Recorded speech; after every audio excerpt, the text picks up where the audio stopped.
Welcome to the GSMC Business News Podcast, the show dedicated to keeping you up to date on all things concerning business, technology, and the stock market.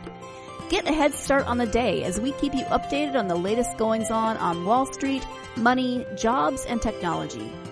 If you're looking for a podcast to keep you informed and ahead of the game in business, the GSMC Business News Podcast has you covered.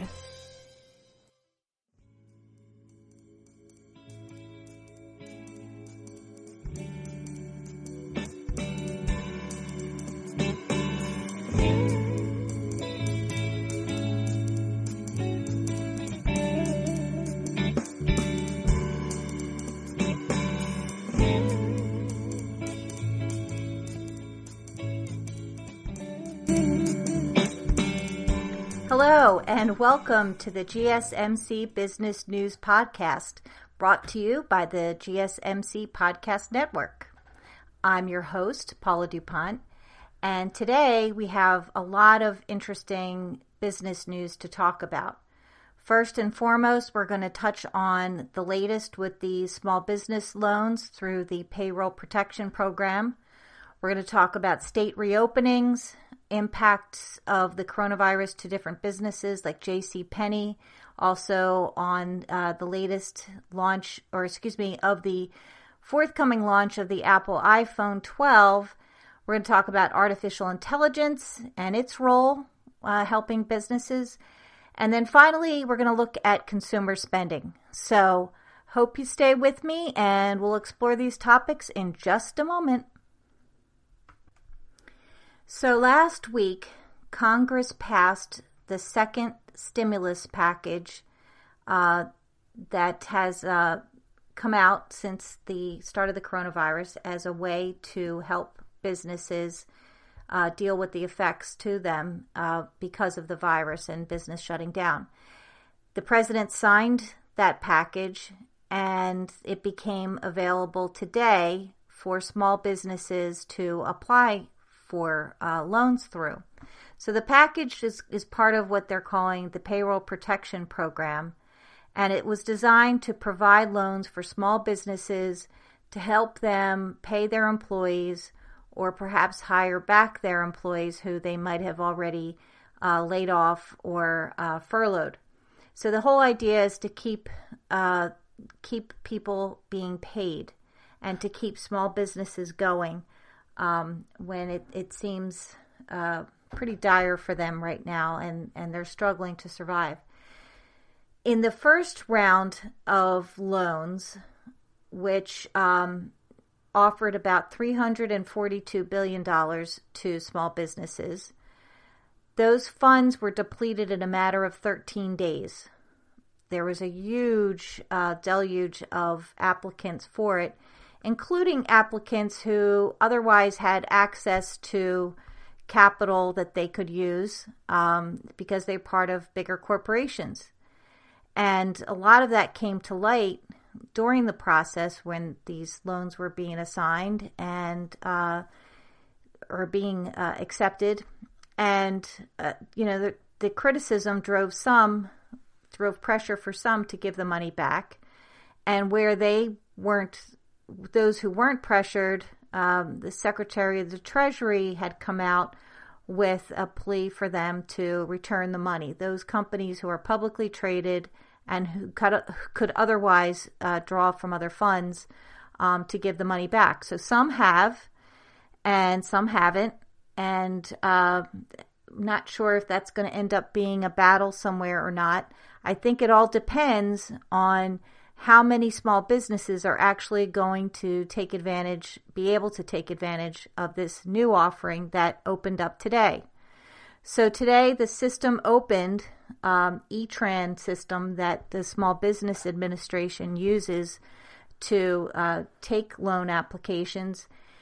And evidently within the first hour, the system shut down because of problems. It was just overloaded and apparently, wasn't designed well enough to handle the flood of applications.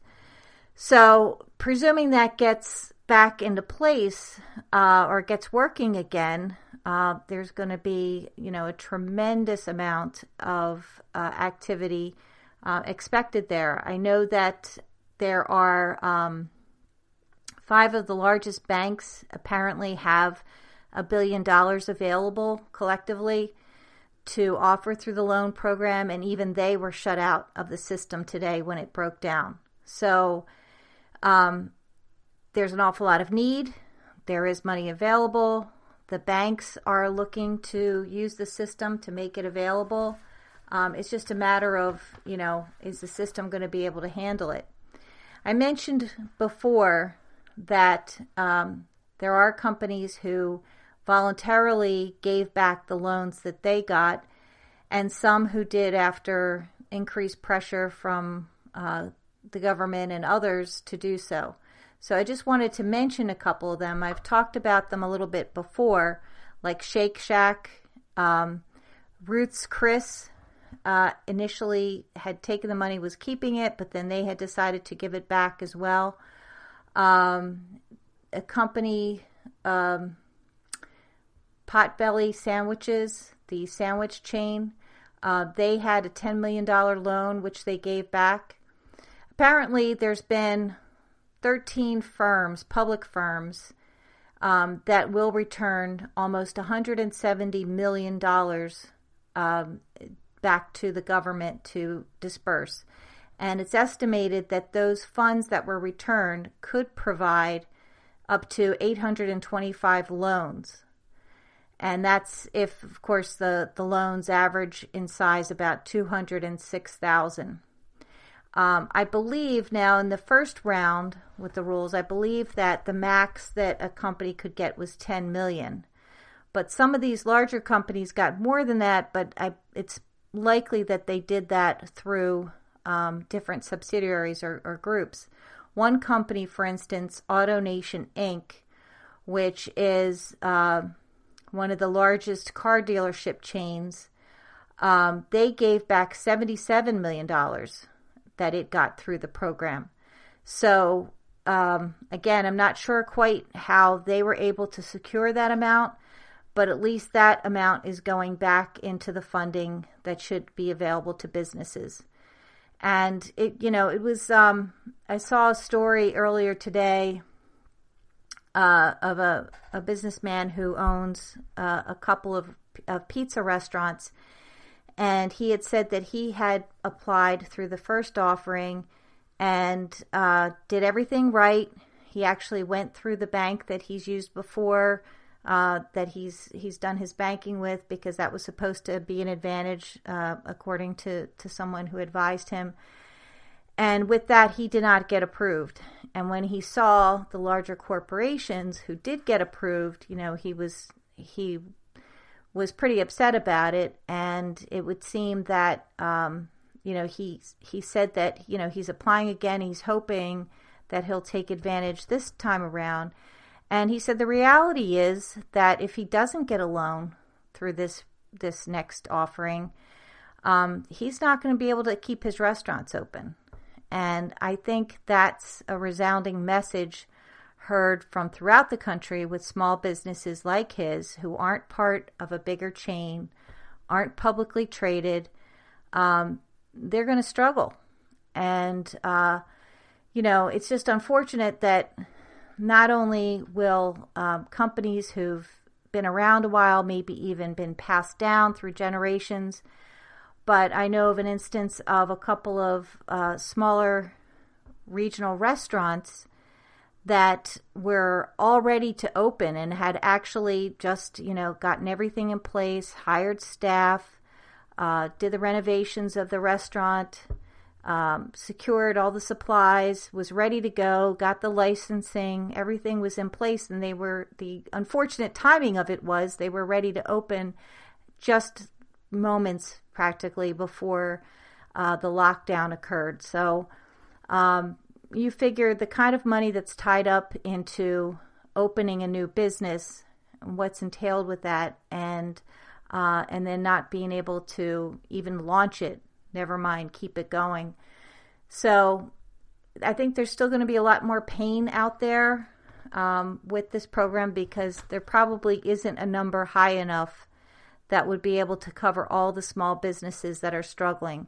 It's just hopefully in this round that's going to continue again tomorrow, hopefully more of the little guys will get their loans and stay viable.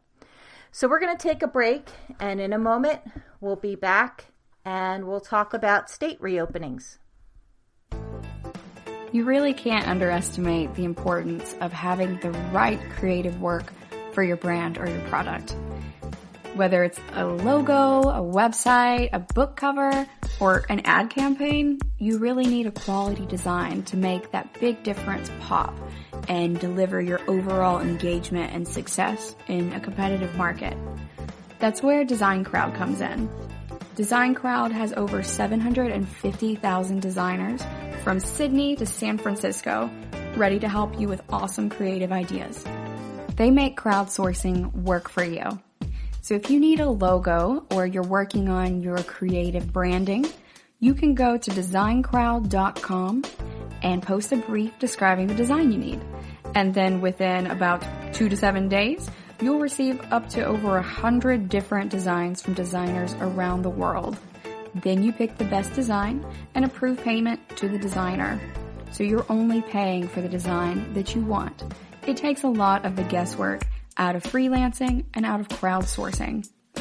And you don't have to be a huge company like Harvard Business School to use Design Crowd, although they have used it as well. You can start a project on Design Crowd for as little as $99. And if you go right now to designcrowd.com/health and wellness or enter the promo code health and wellness on their website, then our health and wellness listeners will receive up to $150 off of your design project. That's designcrowd.com/health and wellness or entering that promo code health and wellness.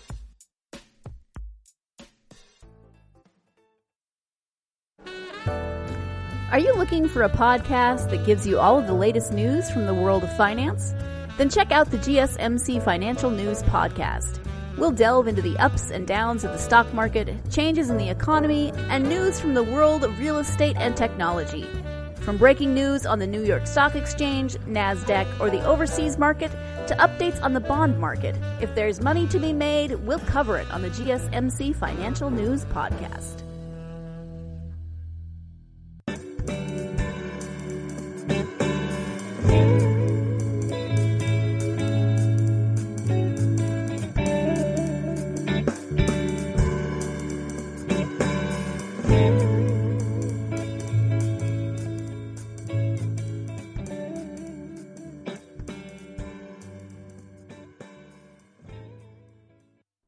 Hi, I'm back. And as I mentioned, we're going to talk about reopenings. And when you talk about businesses reopening, which for a lot of us we're eagerly awaiting, that depends on the state that you live in and what their governors are saying. And as we know, 97% of Americans are currently under some sort of stay-at-home order in their states. And the president has deferred, although releasing a grander plan for what some of the criteria should be and determining when states can loosen some of the restrictions and start to open up businesses. He has deferred those decisions to the governors to do that.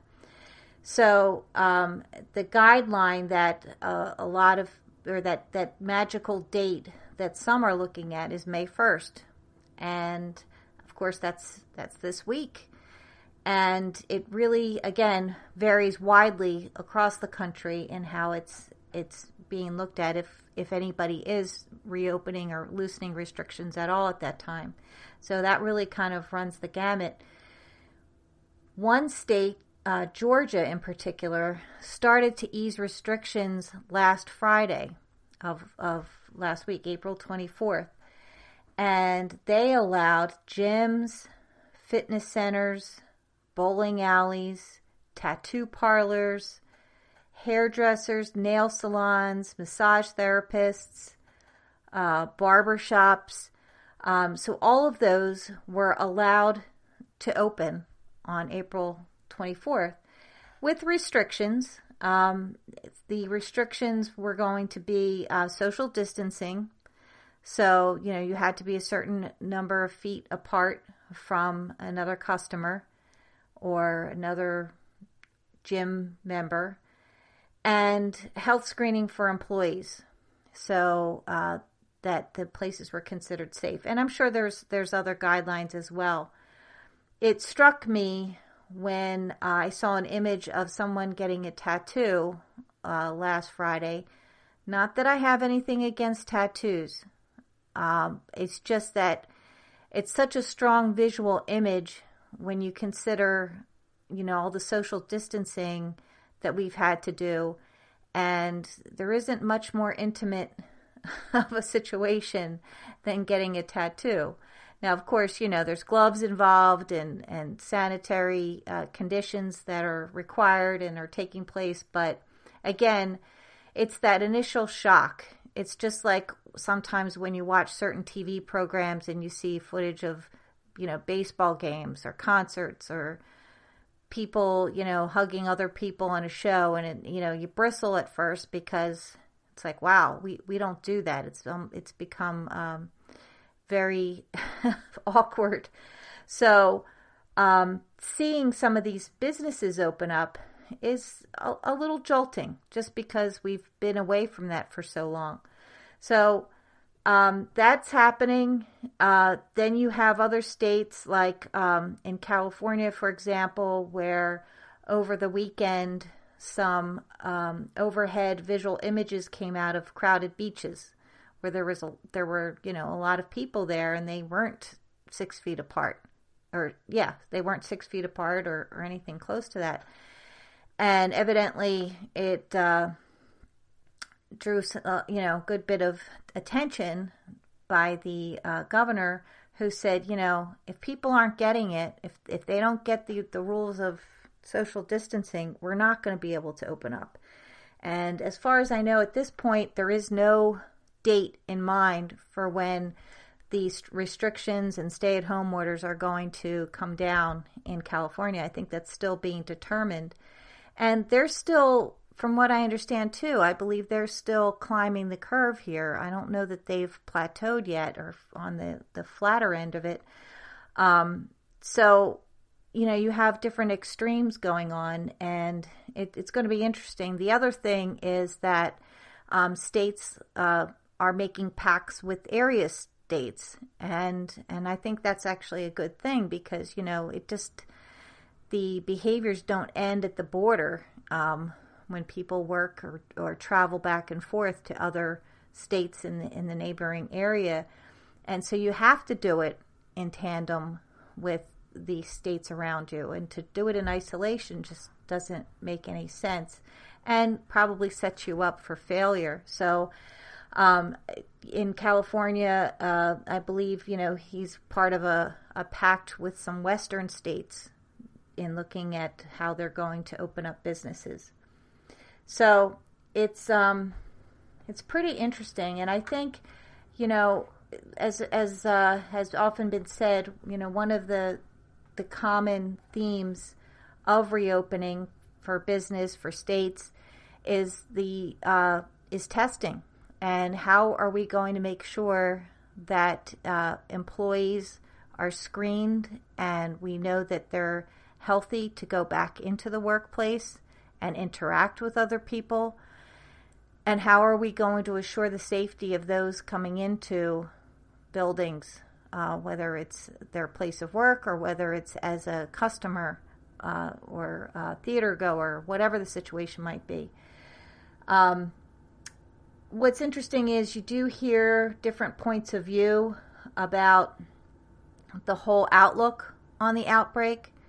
I've heard people saying that, we with the fact that no vaccine is imminently going to be available until, maybe next year. And so far there isn't a viable treatment that is anywhere near approval and being widely available.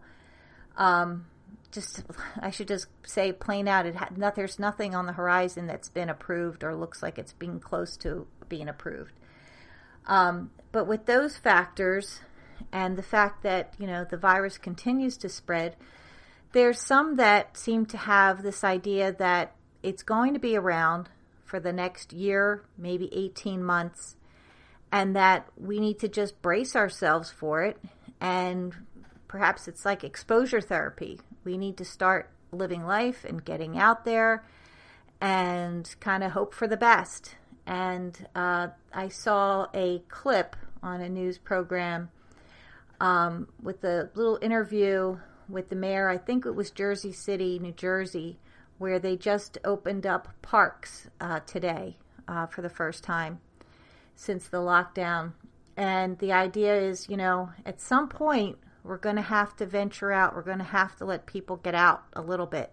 And you still, of course, want them to practice all of the correct behaviors and social distancing and getting tested if they have symptoms and all of those behaviors. But, his thought was, this is going to be around, and, we need to start acclimating to it. And the country of Sweden kind of has that broader approach overall. They have had, I think they have about 18,000 cases of people infected.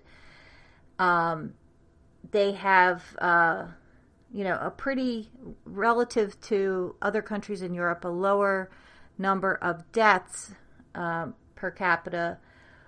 But their whole thing, they don't social distance. Nothing's closed. And so it just is a kind of thing where, that's what they feel, is that no one knows. No one knows what's going to be the right approach and when's the right time. So why not now? Well, it looks like it's time to take another break. We're going to do that. And when we come back, we're going to talk about JC Penney and how they're being affected and what they're looking at in the near future. So we'll be back in just a moment. I want to talk to you guys about this amazing product I've been using lately called Hydrant. If you're like me and you want to kick the coffee habit, but you're worried about your energy levels depleting, to avoid the morning sluggishness and that midday slump, you need to make sure you're hydrated. It's super important. And that's where I've been using Hydrant. And for 25% off your first order, you can go to drinkhydrant.com and enter promo code GSMC at checkout. Hydrant is basically flavored electrolyte packets you mix directly into your water to make hydrating your body easy and delicious. And what I love about Hydrant, it's backed by research. The formula was developed by Oxford scientists to provide perfectly balanced, efficient hydration. Again, that's drinkhydrant.com and enter promo code GSMC for 25% off your first order. Another really cool thing about Hydrant, there's no synthetic colors or artificial sweeteners. The formula is vegan and you can choose between 3 different flavors or a variety pack. So for all my vegan friendly fellows out there, this one's for you. Again, this is drinkhydrant.com and enter promo code GSMC.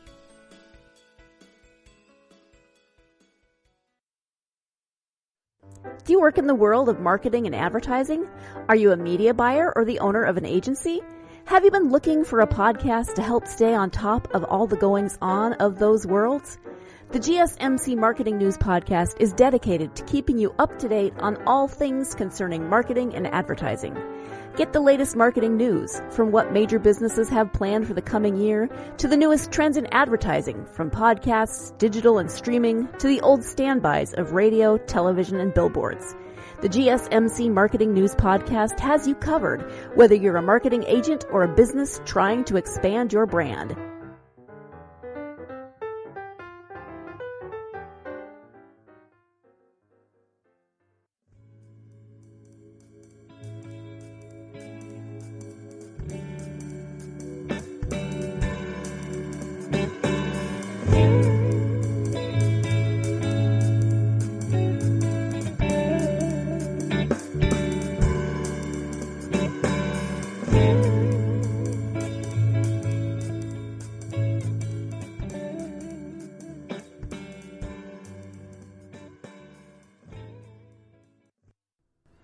Hi, we're back, and we are going to talk about the latest of what's happening with the beleaguered JC Penney retail department store chain. And it's no surprise that the company is being dramatically impacted by the store shutdowns as a result of the coronavirus lockdown.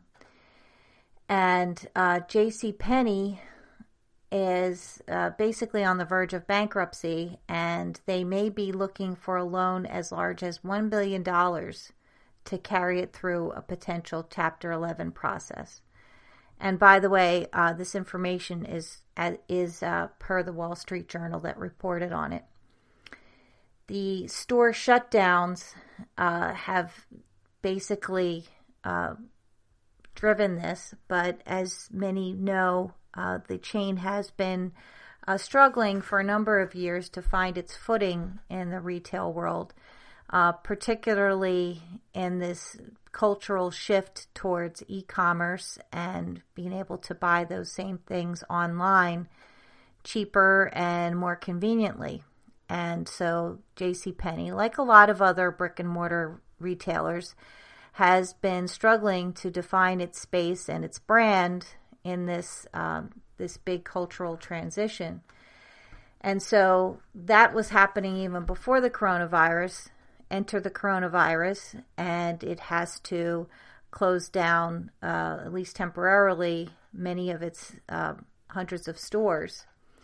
So, as I said, they are looking to get about $1 billion to help carry them over for a Chapter 11 bankruptcy process.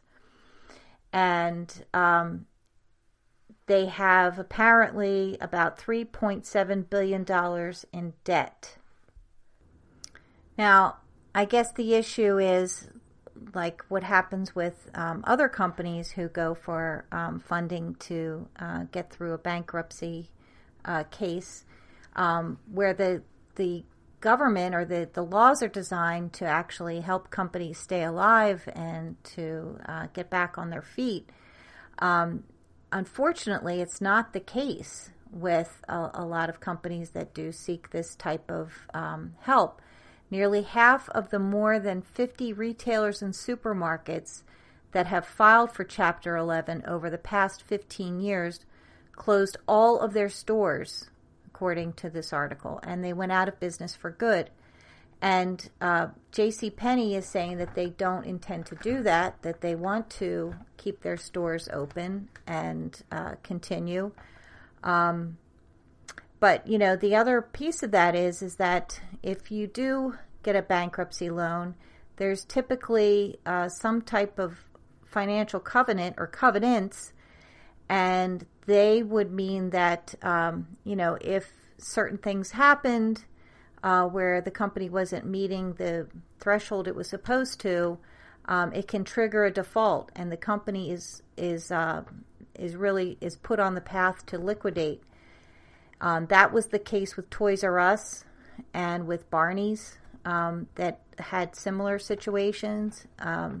So that's part of the risk then of getting a bankruptcy loan, is then having to meet the criteria of these covenants.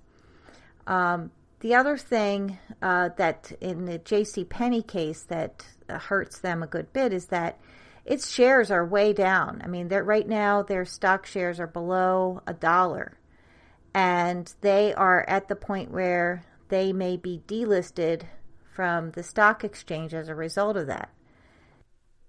And actually, that sort of scenario is happening to some of JC Penney's rivals. Like, for instance, Macy's, which had to close its 700 stores because of the coronavirus, they were cut from the S&P 500, and their credit rating was reduced to junk level. So they are struggling as well right now. They were struggling again before the coronavirus came about and the lockdown, but this certainly didn't help. And I think that's being felt across the retail chains. In fact, just to take a quick look, Neiman Marcus department stores, they're facing some angst and, in fact, may be considering bankruptcy as well because of their current situation. Nordstrom is, taking a hard look at the company. They are not in a situation of having to file for bankruptcy or anywhere near that, but they're still feeling the effects, as is Kohl's and Dillard's, who evidently still are okay or seem believed to be okay in terms of staying liquid this year, despite the coronavirus.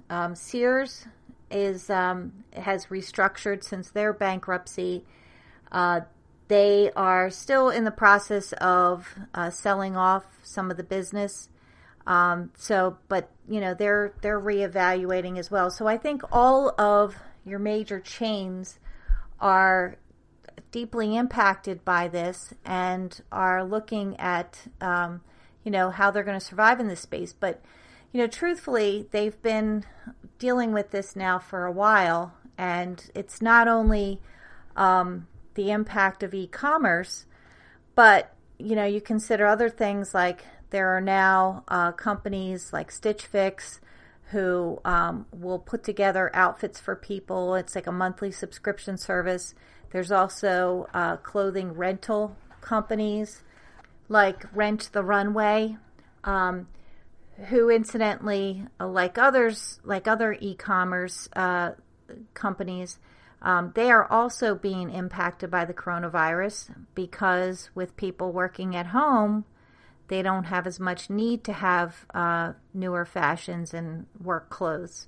As we know, many of us are at home in our sweats and very casual attire. And and that's probably not going to be anything that's going to go away altogether quickly. So the future of the workplace and what people will need to dress in it will also have a bearing, obviously, on these retail chains. So it's kind of early yet to predict how this will ultimately affect the retail chains. But chances are, if they were struggling before coronavirus and now during it, it's not looking great going forward, particularly, as I said, with the changed workforce. So it's time for another commercial break. And when we come back, we're going to talk about Apple and a delay for its newest iPhone. Be back in a moment. You really can't underestimate the importance of having the right creative work for your brand or your product. Whether it's a logo, a website, a book cover, or an ad campaign, you really need a quality design to make that big difference pop and deliver your overall engagement and success in a competitive market. That's where Design Crowd comes in. Design Crowd has over 750,000 designers from Sydney to San Francisco ready to help you with awesome creative ideas. They make crowdsourcing work for you.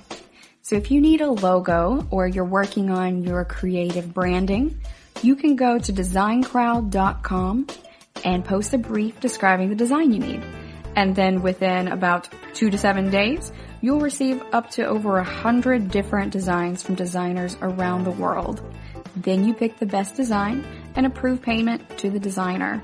So you're only paying for the design that you want.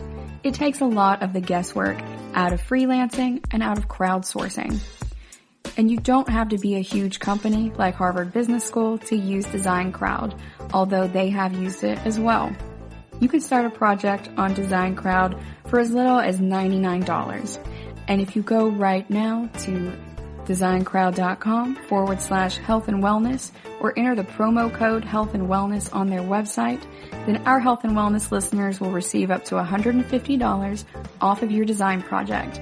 That's designcrowd.com/health and wellness or entering that promo code health and wellness. Hear this out. There's a podcast network that covers just about everything that you've been searching. The Golden State Media Concepts Podcast Network is here. Nothing less than a podcast bliss with endless hours of podcast coverage. From news, sports, music, fashion, cooking, entertainment, fantasy, football, and so much more. So stop lurking around and go straight out to the Golden State Media Concepts Podcast Network. Guaranteed to fill that podcast itch. Whatever it may be. Visit us at www.gsmcpodcast.com. Follow us on Facebook and Twitter, and download us on iTunes, SoundCloud, and Google Play.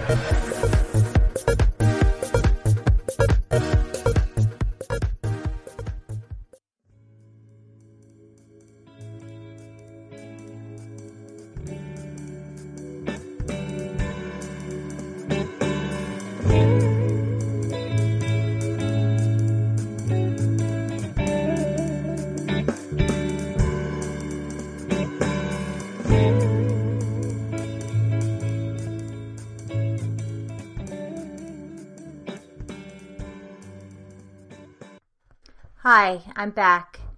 And what would be a business news report without mentioning the latest coming from Apple? And in this case, there was a story today in the Wall Street Journal saying that the newest Apple iPhone would be delayed. It's expected to come out in September, as is the typical timing that they release their newest iPhone. But the company apparently has said that they expect at least a month delay in terms of the manufacturing.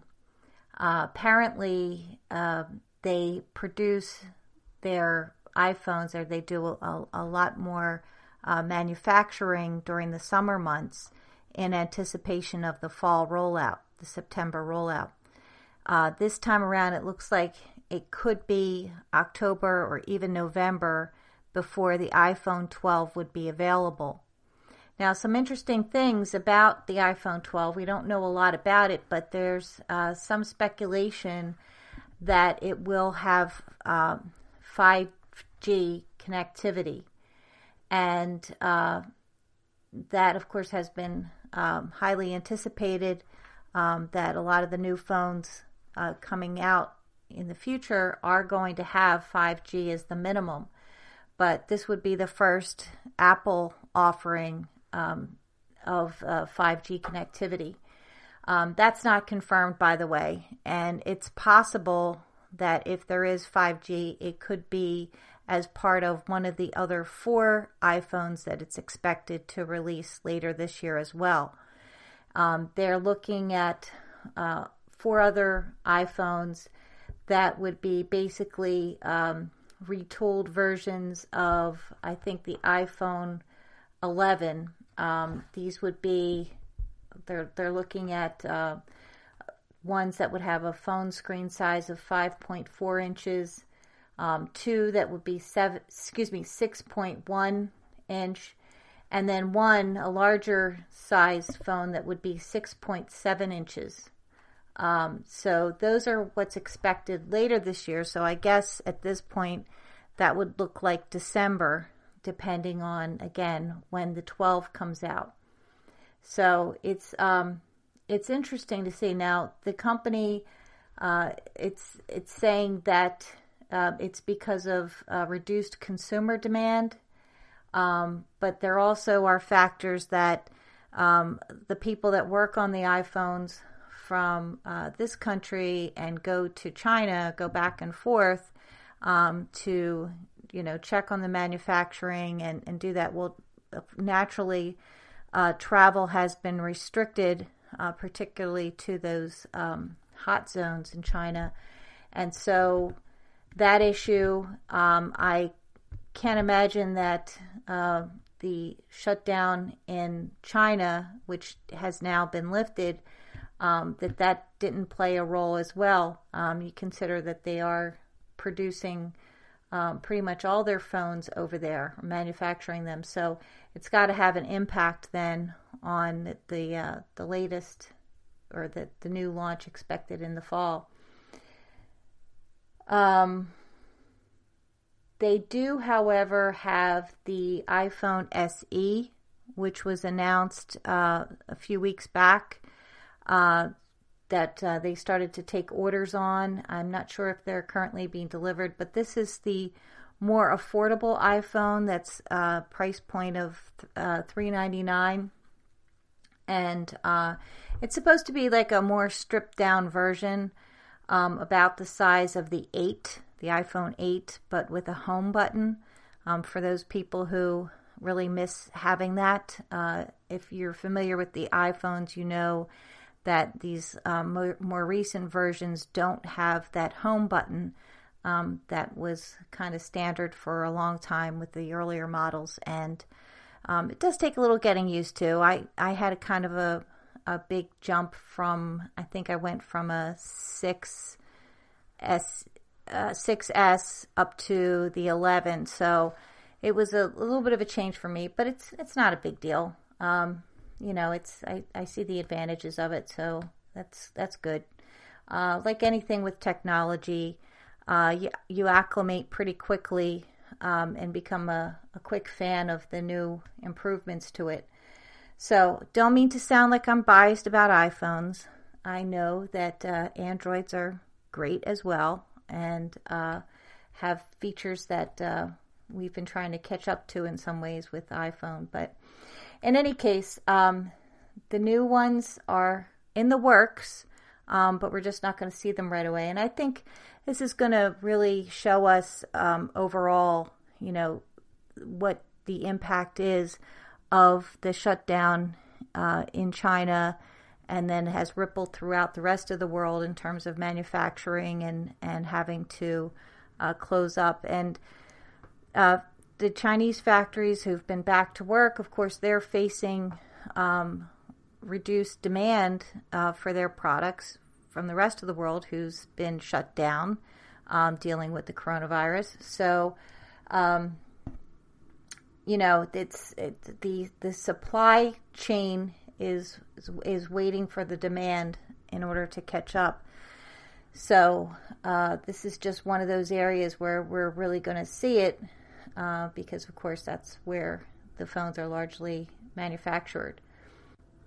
But the company was saying in this article that the reason for the delay is reduced demand.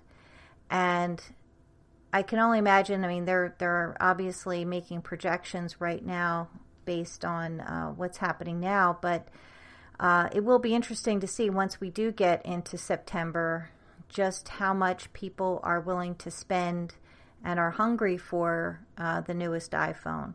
I think we're seeing a lot of changes in behaviors from consumers because of this pandemic, and we're going to talk a little bit more about that in some recent numbers that came out talking about consumer spending.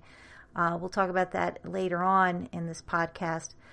But in terms of cell phones, I know that there's probably certain tried and true rules around who's buying them every time there's a new upgrade available. But this isn't the normal, typical time. So who knows if those same rules will apply and all those hungry Apple users will still be flocking to the stores to put in their orders for the new phone. Time will tell. So as I mentioned, we have some other things coming up in this podcast. Consumer behaviors is one of them. But we're going to take a commercial break. And when we come back, we're actually going to give a little update about artificial intelligence and its role in fighting the corona pandemic.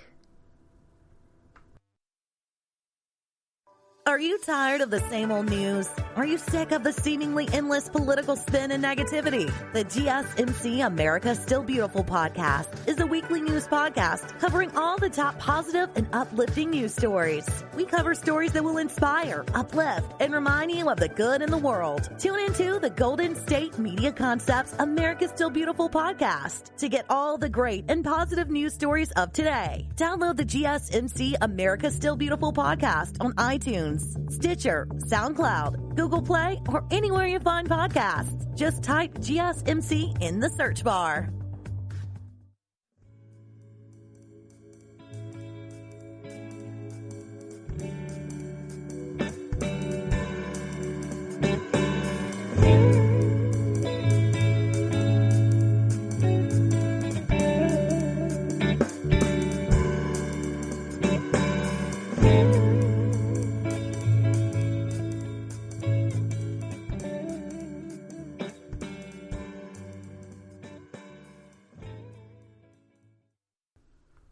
I'm back. So, like Apple, as one of the mainstays of my recent podcasts, another topic that bears touching on and giving the latest information on is on artificial intelligence and tracking. We've talked about before the fact that, many of the state plans as well as business reopening plans are centered around testing and making sure that their workers are safe, that they're not bringing the illness into the workplace, and they're being cared for, that they, if they are exposed or infected, that they do get the treatment that they need, and we can get this pandemic under control. So artificial intelligence, there are always new developments on that front. There are a couple of new products that I've read about recently that I thought were worth mentioning. One is called, and I'm not sure exactly how they say it, you would read it like Smart Video, but it's smartvid.eo. And it basically assesses safety at a work site for construction companies. So it provides a software system that detects if people are closer than they should be, and they look at a model of two people, and are they at least one person length apart, and they're using that as sort of the guide in order to track how social distancing is working in a construction environment. There's another company called DishT Technologies, and they also provide an enterprise-wide software that does much of the same kind of thing. So those were some new ones that I just recently learned about.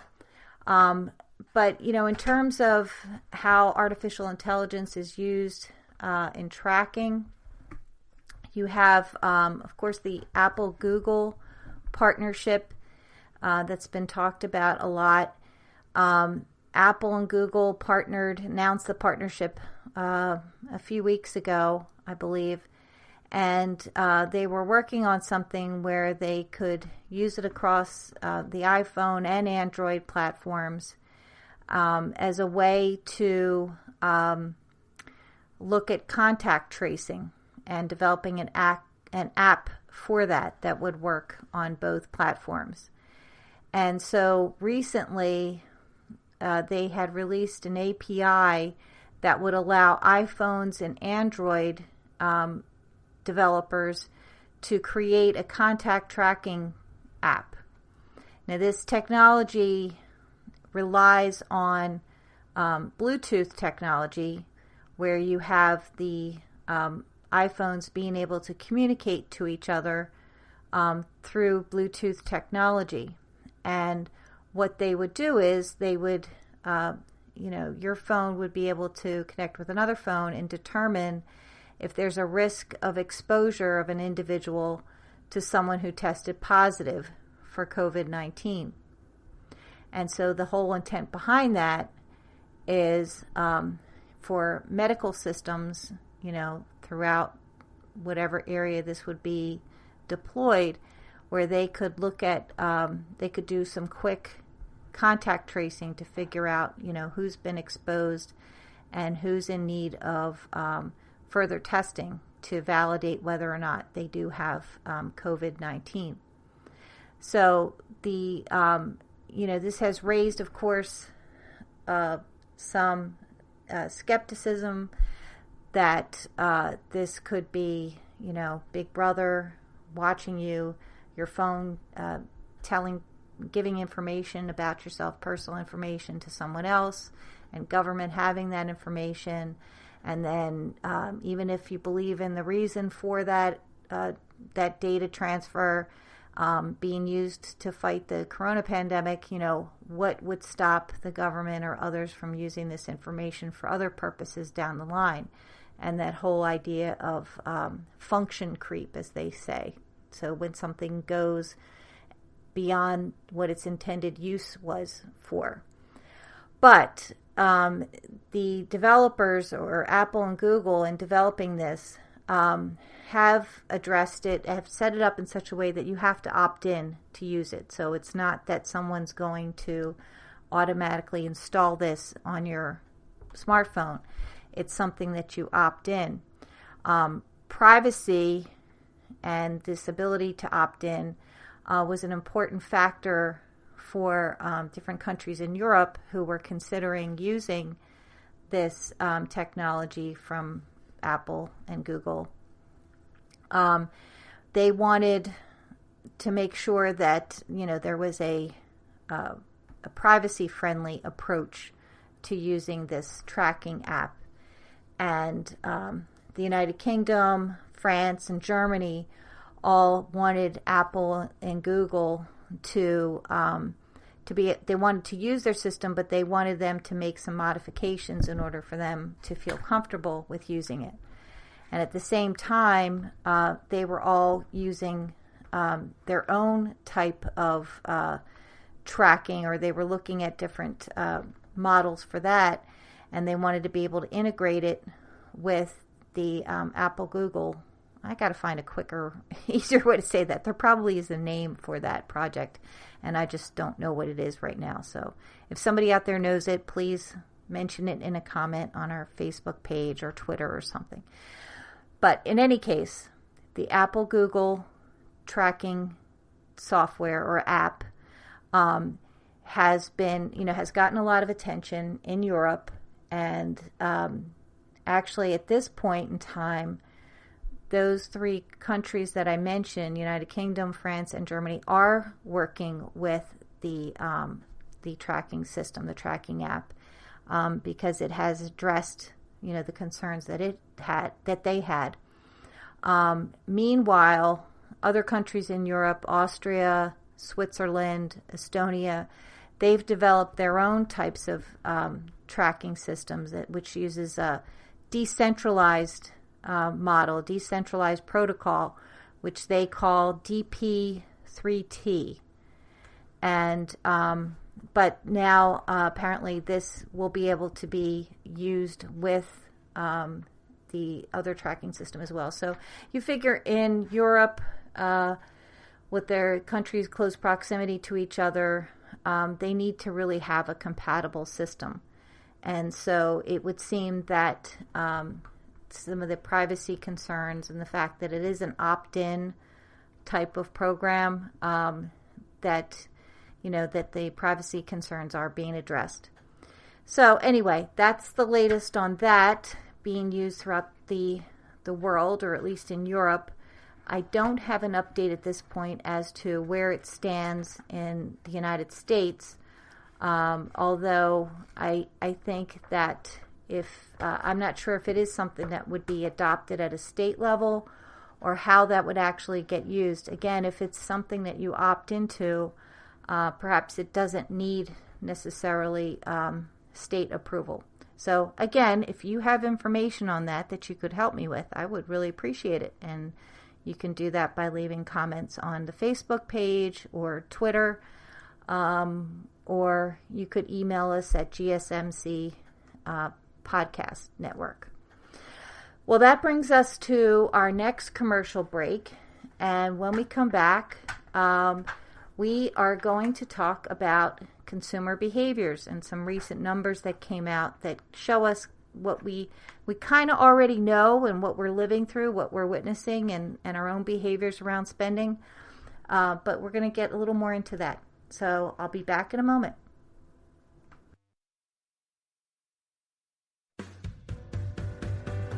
The Golden State Media Concepts Travel Podcast, the show that gives you advice on everything travel. We explore places you've always wanted to go, as well as giving tips for traveling in those places. We'll give you advice on the best sites for travel tips, information, and discounts. Join us as we travel the world, explore cultures, and meet new people. The Golden State Media Concepts Travel Podcast has got you covered. Download the GSMC Travel Podcast on iTunes, Stitcher, SoundCloud, Google Play, or anywhere you find podcasts. Just type GSMC in the search bar.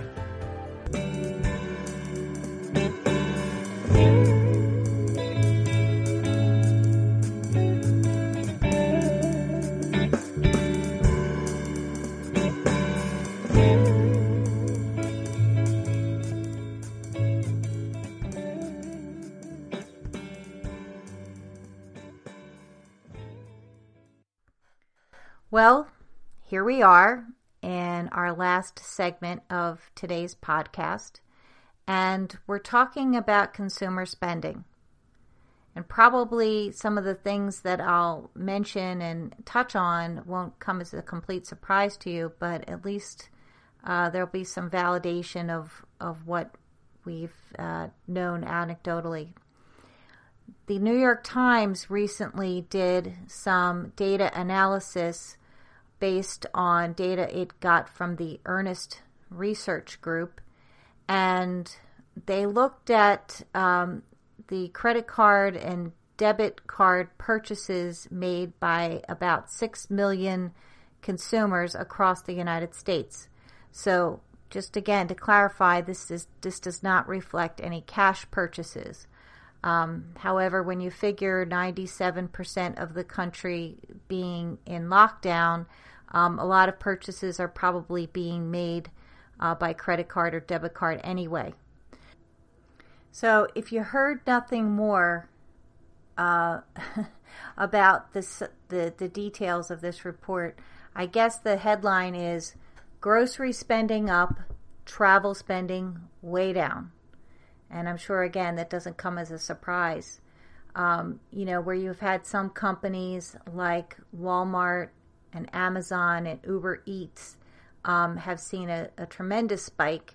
We've seen the other side of that too, as I talked about earlier with the retail industry and companies like JC Penney and Macy's and others. They're, of course, feeling the effects the other direction. So I just want to give you some highlights to this. So overall, as I said, groceries is probably the one area that has shined the most. And you figure that's one of our most basic needs is food. So it's not that surprising that in a time of crisis that's where we're putting our money. Health and beauty, entertainment, restaurants, transportation, shopping, travel, they are all down, with travel being way down. You have, when you figure too, also a consideration with this is you have now 22 million people unemployed during the course of the lockdown so far. I hate to put that caveat in so far, but that's the reality. That reflects mainly, mid-March through about a week and a half ago. So the number's likely to be higher this Thursday when we get the latest figures. But that, of course, probably has a big impact on spending. In terms of what we're buying at grocery stores, well, no surprise, we're buying toilet paper. We're buying the things that we need to the staples like pasta and flour, soap. There's even a new popularity again for processed foods and canned goods, which were the evils of the of the food world. But now they're become more staples again because they're of course easier to store. Because you don't want to have to go to the grocery store more than you absolutely have to, so you're going to want to stock up. But in looking at groceries in general and the ways that we get them, and the fact that, for those of us who are not getting takeout as much and we can't go to restaurants, we're cooking more. So that's why we have to buy more. So in some of the analysis shows that warehouse clubs has seen kind of a modest increase, supermarkets, discount grocers, Alcohol companies, Bevmo, Vivino, Saucy, those have gone up probably, close to 20% more. Meal kits, companies like Blue Apron, they've also gone up considerably. And online grocers, I'm sure that's a shock to people. Companies like Instacart, Fresh Direct, Walmart online grocery, there's a lot of them that will deliver the groceries to you. So they're probably the biggest winner in all of this, with a good 75% amount of increased sales or spending. Sales. By contrast, of course, you have the airlines down, edging closer to 100% drop in sales.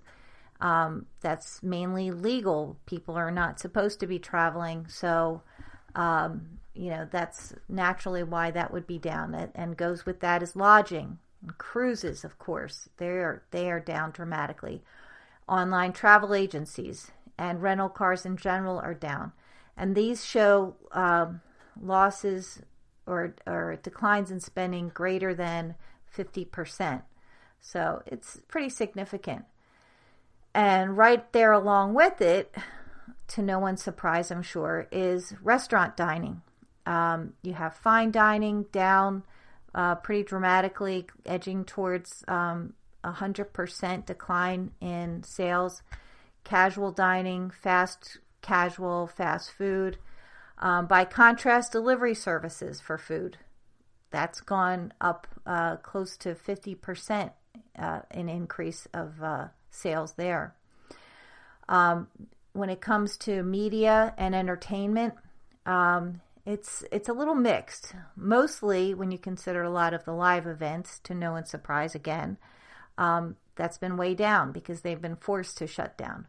Movie theaters, events and attractions, toys, book retailers, arts and crafts, music, sporting goods, they are all down. Even social media and dating sales are down. By contrast, ebooks, news media, music streaming, video streaming, gaming, they are all up considerably. And finally, as I mentioned before, well, not finally, but I guess another big area to look at is retail and brick and mortar stores. And as we said before, the department store chains have been particularly hit hard. They are down dramatically. They're like at the top of the list for declines, and breaks down by different categories under that, from eyewear to plus size fashion, jewelry, shoes and other things. So that's way down. The probably the one it's still down but not as bad as the others is electronics. There was some news a while ago that in fact Amazon was anticipating moving its Prime Day, and I'm not sure if they made this announcement officially or not, but they were moving their Prime Day, which they've been holding in July for the past 5 years that they've had it, to August. And part of the reason for that was cited was that they would have a greater inventory of electronics and things that are obviously very slow in sales right now. So that could be a good thing. It could be a good time to buy in August, and hopefully many of those 22 million will be back to work, at that time. And speaking of back to work, naturally transportation has steeply declined in terms of spending as well, from taxis to rideshare to parking, mass transit, all of that is down. And another area that is down quite a bit, but we should expect to see come back up when the bans for distancing or for going out will be lifted is healthcare for the elective surgeries, the dentist appointments, the specialists that we see. So some of those things, as I said, like transportation and healthcare, I think we can expect will come back up quite a bit when we start returning to work and offices start opening up. But in the meantime, I guess you can look at it as we're saving money. That's probably the best spin on it right now. Well, that brings us to the end of today's podcast. I want to thank you for joining me. And I also want to invite you to please share your thoughts and comments on our Twitter, Facebook, and Instagram pages. And please join us again for the GSMC Business News Podcast on the GSMC Podcast Network. I'm your host, Paula DuPont, and thanks so much for being with me today. Bye. You've been listening to the GSMC Business News Podcast, part of the GSMC Podcast Network. You can find this show and others like it at gsmcpodcast.com. Download our podcast on Apple Podcasts, Stitcher, SoundCloud, and Google Play. Just type GSMC into your favorite podcast app to find all of the shows from the GSMC Podcast Network. From movies to music, from sports to entertainment, from business news to weird news. Please subscribe to the podcast and follow us on Twitter and Facebook. Thank you, and we hope you have enjoyed today's podcast.